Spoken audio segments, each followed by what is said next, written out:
Eli worked alone. That was the first thing they told him when he took the job. The office building was small compared to the downtown towers, but at night it felt enormous.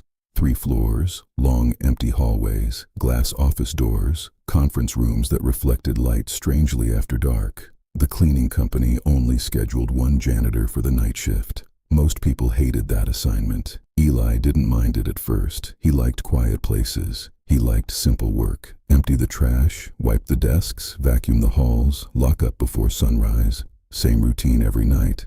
For the first 2 weeks, nothing unusual happened.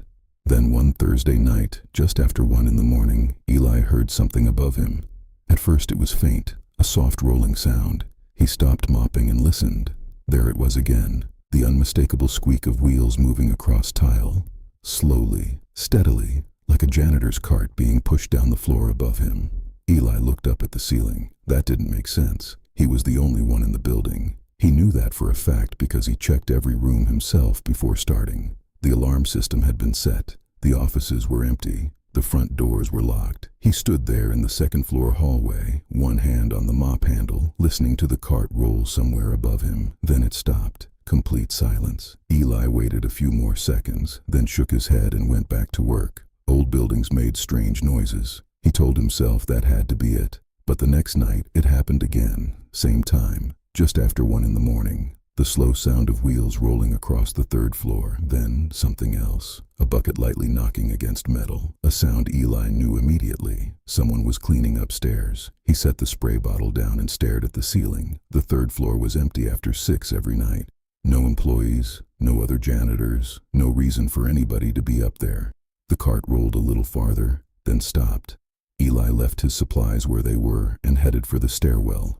He climbed slowly, listening for movement. The moment he pushed open the door to the 3rd floor, the sound vanished. The hallway beyond was dim and empty. A few motion sensor lights flickered on one by one as he stepped out, revealing rows of dark offices and polished floors. No cart, no bucket, no person.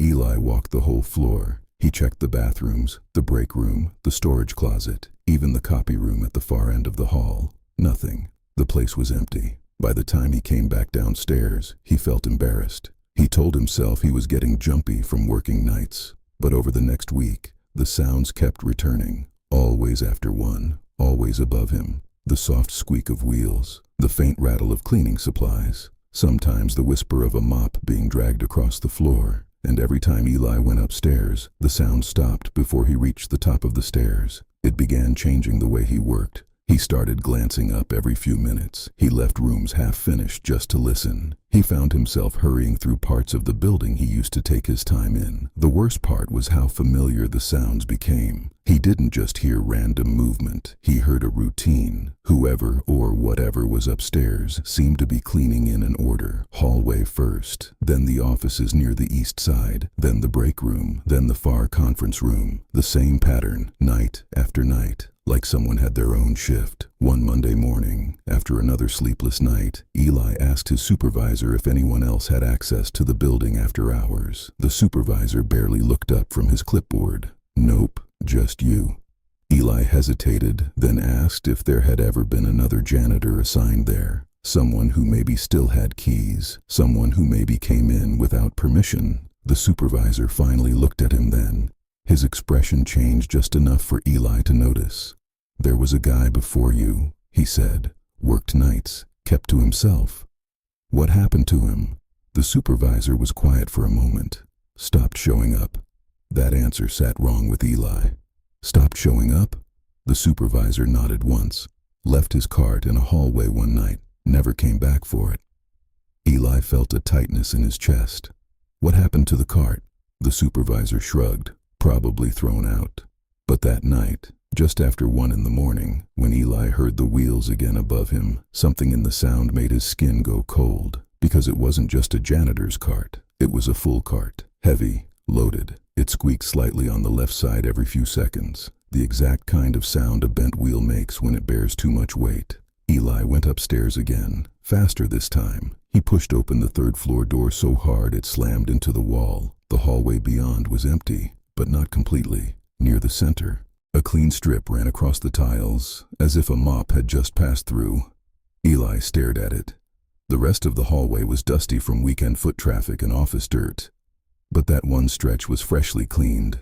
He crouched down and touched it, still wet. He stood there, heart pounding. Someone had been there seconds earlier. Then he heard it again. Not ahead of him this time, behind him. A squeak, one wheel turning, slowly, from deeper in the darkened hallway behind the stairwell door. Eli turned his flashlight toward the sound. At first he saw nothing. Then, far down the corridor, where the light barely reached, he saw the outline of a janitor's cart. It stood motionless beside the wall, tall black bag hanging from one side, handle turned slightly toward him, a spray bottle catching the faint light.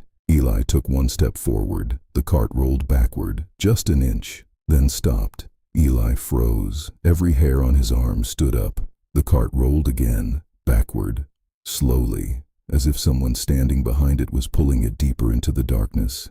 Eli could not see a person, only the cart, moving by itself. He backed toward the stairwell. The wheel squeaked once. Then the cart moved again, disappearing past the corner into the dark. Eli ran downstairs and locked himself in the supply closet until sunrise. He told himself he would quit. He promised himself he was done. But fear does strange things to people. Sometimes instead of running, they need proof. So the following night, Eli came back with his phone fully charged and the camera ready. He worked as usual until 1 in the morning. Then he waited. Right on time, the sounds began. Wheels, bucket, the soft drag of a mop above his head. Eli started recording and climbed to the 3rd floor. This time he followed the sounds farther than before, past the offices, past the conference room, past the break area, to the very end of the hall, where a maintenance door stood slightly open.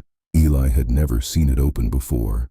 The sound was coming from inside. He pushed the door wider and found a narrow service corridor between the walls. Concrete floor, pipes along the ceiling, dust everywhere, and at the far end of the narrow passage stood a janitor's cart. Old, rust on the frame, black trash bag hanging from the side, mop bucket beside it. Eli slowly raised his phone. The flashlight on the camera lit the corridor. And then he saw the floor. Fresh wet tracks led from the bucket back into the darkness beyond the cart, as if someone had just dragged a dripping mop farther into the wall. Then the squeaking started again.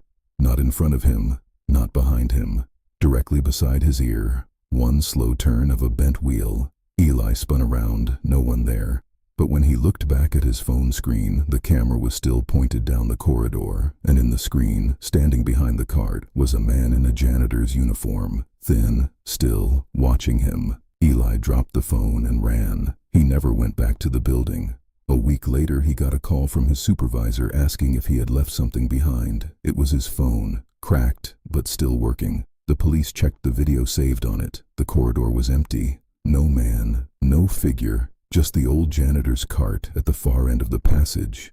But near the end of the recording, just before Eli dropped the phone, another sound could be heard clearly. A voice, low and tired, whispering from somewhere close to the microphone.